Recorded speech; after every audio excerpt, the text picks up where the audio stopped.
Dark circle हर दूसरे बंदे का मसला बनता जा रहा है, जिसकी वजह से ख़वातीन और मर्द व हज़रात दोनों जो हैं परेशान हैं। कैसे आप एक खीरे की मदद से और मास्क चढ़ाकर जो है अपने डार्क सर्कल को ख़त्म कर सकते हैं, तो जानते हैं इस वीडियो में कि आप किस तरह से इससे फ़ायदा हासिल कर सकेंगे। Welcome to my channel. अस्सलाम वालेकुम माय यूट्यूब फैमिली। कैसे हैं आप सब? आई होप आप सब ठीक ठाक होंगे।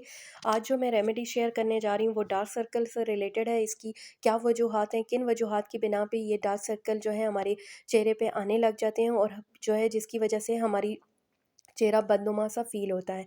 ठीक है? यहाँ पे सबसे पहले जो है मैं 3 स्टेप्स आपसे शेयर करूँगी इस रेमेडी के। सबसे पहले स्टेप में हम रॉ मिल्क लेंगे, यानी बग़ैर उबला हुआ दूध जो होता है वो लेंगे, क्योंकि इसमें ज़्यादा न्यूट्रिशंस पाए जाते हैं। ये अगर आप यूज़ करते हैं तो इसके फ़ायदे भी आपको ज़्यादा होते हैं। सिंपल आपने किस तरह से इसको यूज़ करना है वो मैं आपको बताऊँगी। ठीक है? साथ-साथ मैं आपको इसकी वजूहात भी बताऊँगी कि डार्क सर्कल होने की वजूहात क्या होती हैं।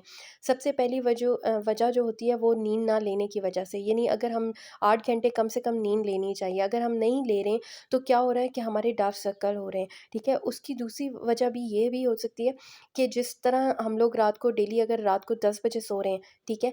एक दिन तो हम 10 बजे सो रहे हैं, दूसरे दिन हम 2 बजे सो रहे हैं। इसी तरह से हमारी रूटीन जो है वो एक नहीं है। तो इस वजूहात की बिना पे भी डार्क सर्कल अपीयर होना स्टार्ट हो जाते हैं, जिसकी वजह से तकलीफ़ होती है। ज़ाहिर-सी बात है, आपको थकान भी महसूस होती है और साथ में आपके डार्क सर्कल जो है आपके फ़ेस पे नज़र आने लग जाते हैं, जिससे आपकी खूबसूरती में जो है मद्धम पड़ने लगती है। दूसरा रीज़न जो है वो हमारी डाइट प्लान है। अगर हम जो है प्रॉपर डाइट नहीं ले रहे हैं, ठीक है, खाने की अच्छी चीज़ें नहीं खा रहे, जंक फूड ज़्यादा यूज़ करें अपनी लाइफ़ में, तो उसकी वजह से भी डार्क सर्कल होते हैं। मोबाइल का यूसेज ज़्यादा है, थर्ड जो रीज़न है वो ये है कि मोबाइल हम ज़्यादा जो है करीब करके देखते हैं, उसकी वजह से भी डार्क सर्कल होते हैं। और छुप कर देखते हैं, जैसे कि अक्सर हम ब्लैंकेट में या इस तरह से क्विल्ट में यूज़ करते हैं, तो वो क्या होता है कि उससे भी डार्क सर्कल अपीयर होते हैं। अब इस रेमेडी में हम क्या करें, रॉ मिल्क को हमने लेना है, ठीक है, और अपनी आइज़ पे जो है डैब डैब करके लगा लेना है। ठीक है? 15 से 20 मिनट के लिए इसको छोड़ देना है और उसके बाद उसको धो लेना है। धोने के बाद मैं सेकंड स्टेप आपसे शेयर करूँगी, साथ ही मैं आपको थर्ड रीज़न बताऊँगी कि इसकी तीसरी वजह ये है कि आप जो है पानी जो है कम पीते हैं, यानी डिहाइड्रेशन की वजह से। तो अगर हम पानी ज़्यादा पिएँ, अपनी कम से कम 8 गिलास डेली रूटीन में हम लें, तो हमें कभी भी डार्क सर्कल का इशू नहीं होगा। इन सब चीज़ों के साथ अगर हम ये रेमेडी फ़ॉलो करेंगे तो यकीन मानिए आपको रेमेडी के रिज़ल्ट्स बहुत अच्छे मिलेंगे। अब सेकंड स्टेप में हमें क्या है, एक आलू चाहिए जिसको हमने छिलका उतार लिया उसका, ठीक है? और इस तरह की बारीक सी जो ग्रेटर होता है उसमें हम इसको अच्छी तरह से ग्रेट कर लेंगे। ग्रेट करने से क्या होगा कि हमें एक पल्प सा इसका मिल जाएगा। हम चाहें तो इस तरह आप सोचेंगे कि अगर हम नॉर्मल इसको यूज़ कर लें, यानी इसी तरह कतले काट के और अपनी आइज़ पे यूज़ कर लें, तो नहीं, उसका फ़ायदा इसलिए नहीं होगा क्योंकि इसमें जो है आपका जूस भी जो है वो भी आइज़ पे अप्लाई होगा। तो ये एक प्रॉपर आई मास्क बनाना सिखा रही हूँ आपको सेकंड स्टेप में।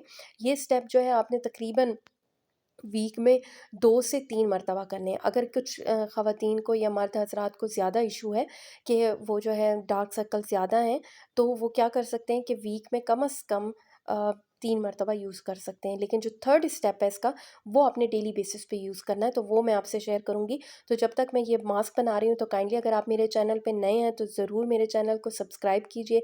कमेंट बॉक्स में बताइएगा आप कौन से शहर से या कौन से मुल्क से मेरे चैनल को वॉच कर रहे हैं, ताकि मेरी हौसला अफ़ज़ाई हो और इस तरह की रेमेडीज़ और वीडियोस मैं आपसे शेयर करती रहूँ। अब दूसरा इंग्रेडिएंट जो मैंने इसमें शामिल किया वो है हल्दी, ठीक है? अब हमने जो है हल्दी जो है वो आपको पता है कि वो कितनी जो है इफ़ेक्टिव है, किसी भी ब्यूटी रेमेडीज़ हों या कोई भी इस तरह फेस रेमेडीज़ हों, तो उसके लिए काफ़ी इफ़ेक्टिव होती है, ठीक है? अब इसका जो मेन थर्ड इंग्रेडिएंट है वो है एलोवेरा। अगर ये आपके पास घर में मौजूद है, यानी फ्रेश एलोवेरा, तो बेस्ट है। अगर आपके पास नहीं है घर में, तो आप वो जो बाज़ार में मिलता है वो भी यूज़ कर सकते हैं, लेकिन ज़्यादा अच्छे रिज़ल्ट्स आपको फ्रेश एलोवेरा के मिलेंगे। आप इसको आपने फ़ोक की मदद से अच्छी तरह से जो है बीट कर देना है, ताकि वो जो है ना एक जेल फॉर्म में हमें मिल जाए, ताकि वो जब आइस पे अप्लाई होगा तो वो अच्छी तरह से मिक्स हो सके। अब ये देखिए, इसमें मैंने जो है इसी मास्क में एलोवेरा जेल भी ऐड कर दिया है। अब इन इस मास्क को अच्छी तरह से हम मिक्स कर लेंगे। अब इसको आपने अप्लाई किस तरह करना है वो मैं आपको बताऊँगी। इसको आप चाहें तो सबसे पहले ये तरीका कि आप डायरेक्ट अप्लाई कर सकते हैं और आँखों को बंद करके ना अपने आँखों के ऊपर के हिस्से पे भी और आँखों के निचले हिस्से पे भी आप इसको अप्लाई करके लेट जाइए 20 मिनट के लिए, तो बेस्ट रिज़ल्ट मिलेंगे। दूसरा तरीका हमारे पास ये टिश्यू पेपर का है। आप टिश्यू पेपर लीजिए, इसको इसी तरह से लीजिए दोनों आइज़ के लिए, ठीक है? और एक साइड पे भी इस तरह से स्क्वायर फॉर्म में लेके यानी इसके ऊपर रैप कीजिए, जिस तरह हम चिकन स्प्रेड जो है यूज़ करते हैं या जैम जो है ब्रेड पे यूज़ करते हैं, इसी तरह से आपने इसको स्प्रेड करके आइस पे लगा देना है, ठीक है। तीसरा तरीका आई पैड्स का मैं आपको ये बता रही हूँ कि आपने सिंपल इसको बिल्कुल बाज़ार की लुक देने के लिए आप इसको सर्कल फॉर्म में कट कर लीजिए। कट करने के साथ ही आप इसके ऊपर ये लगाइए, ठीक है, मास्क, और अपनी आँखों पे लगा लीजिए, ठीक है। चौथा तरीका मैं आपसे ये शेयर कर रही हूँ कि आपने एक खीरा ले लेना है, उसको गोल-गोल काट लेना है और उसके ऊपर ये देखिए इस तरह से ये आपने आई मास्क लगा देना है और अपनी आँखों पे रख कर 15 से 20 मिनट के लिए बिल्कुल रिलैक्स होके लेट जाना है। यकीन मानिए इससे जो है आपको आइज़ पे इतना रिलैक्सेशन मिलेगी, आपको इतना सुकून मिलेगा कि आप चाहेंगे कि मैं इसी में सो जाऊँ। यानी वो आपको ना एक ठंडक सी महसूस होगी, क्योंकि खीरा भी है, फिर जो आलू हैं वो भी बहुत अच्छे हैं, एलोवेरा है वो भी सूदिंग इफ़ेक्ट होता है उसका भी। तो ये सब चीज़ें आपको मिला के बहुत अच्छे रिज़ल्ट्स देंगी। ये फर्स्ट स्टेप पे ही आपको काफ़ी अच्छे रिज़ल्ट्स इसके नज़र आएँगे। थर्ड स्टेप जो है हमारा खीरे से रिलेटेड है। अब मैंने इस यहाँ पे क्या किया कि खीरे को अच्छी तरह से ब्लेंड करके ना, छिलका उतार के इसको ब्लेंड करके रख दिया है, ठीक। मास्क मैंने क्यों यूज़ किया है, मैं चाहती हूँ कि मैं आपको जो भी रेमेडी फ़राहम करूँ, ठीक है, वो जो है ज़ीरो कॉस्ट की हो, ठीक है, उसमें आपके कोई भी पैसे ना लगें। तो ये जो हमें मास्क चाहिए, किस मकसद के लिए चाहिए ये मैं आपको बताती हूँ। सिंपली आपने क्या करना है, घर, क्योंकि मास्क हर घर में अवेलेबल होता है, तो आपने दोनों साइडों से इसकी ये जो डोरी वाली साइड है, ठीक है, उसको कट कर लेना है। हमें इसका बीच का जो पार्ट है जो सॉफ्ट सा होता है अंदर की तरफ, वो हमें चाहिए होगा, ठीक है। आपने ये जो वाइट कलर का होता है ये काफ़ी सॉफ्ट सा होता है और ये बहुत ही मतलब सॉफ्ट सा होता है और ये आपको बहुत ही आपके लिए यूज़फुल होगा, ठीक है। अब सिंपली हमने इसको किस मकसद के लिए यूज़ करें वो मैं आपको बताती हूँ कि हम नॉर्मली अगर बाहर से टी बैग्स लेते हैं, ठीक है, तो वो काफ़ी कॉस्टली पड़ जाता है और मैं चाहती हूँ कि आपकी एक पैसा भी ना लगे और ज़ीरो कॉस्ट में आपकी हर रेमेडी जो है आप उससे फ़ायदा उठा सकें।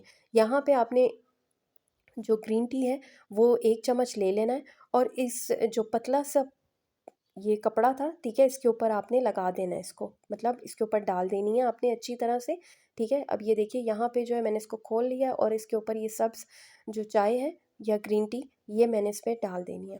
अब आपने क्या करना है कि आप चाहें तो इसकी एक छोटी-सी पोटली हम बना लेंगे, ठीक है। अब इसको आप किस तरह से यूज़ कर सकते हैं, आपने सिंपली क्या करना है, या तो आप इसको धागे की मदद से बांध दीजिए या एक रबर बैंड लेके तो उससे जो है आप उसकी हेल्प लेते हुए इसको बंद कर दीजिए।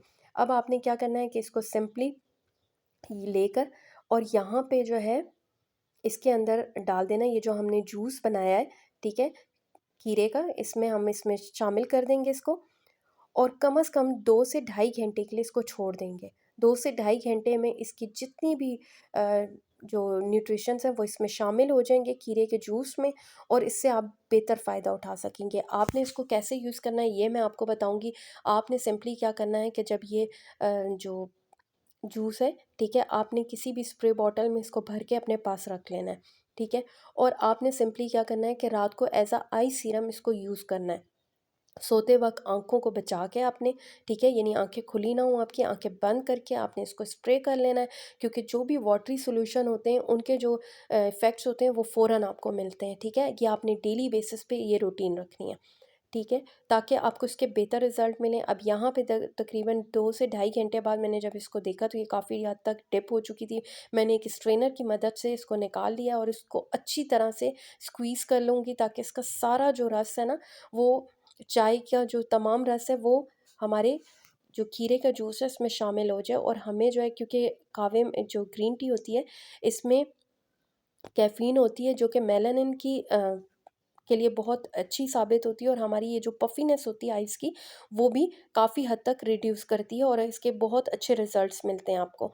तो ये आपका एक जो है होम टोनर सा या आई टोनर आपका एज़ अ आई टोनर आपके पास रेडी हो गया है। आप इसको डेली बेसिस पे यूज़ कीजिए। अब सिंपली आपने, क्योंकि मैंने पल्प इसका सेपरेट नहीं किया था, तो आप इसका पल्प सेपरेट कर लीजिए और जूस ले लीजिए और उसको सिंपली किसी भी अगर आपके पास स्प्रे बॉटल है, स्प्रे बॉटल में इसको फ़िल कर लीजिए, फ़िल करके रख लीजिए, या फिर आप जो है किसी भी जो हमारे पास ड्रिंक्स आती हैं उसमें आप इसको अच्छी तरह से भर के रख लीजिए, और फ्रिज में रखना है ताकि इसकी शेल्फ़ लाइफ़ कम से कम 15 से 20 दिन की है। तो आप इसमें यूज़ कीजिए, फेस पे भी कर सकते हैं। यकीनन रेमेडी पसंद आई होगी तो लाइक, शेयर और कमेंट ज़रूर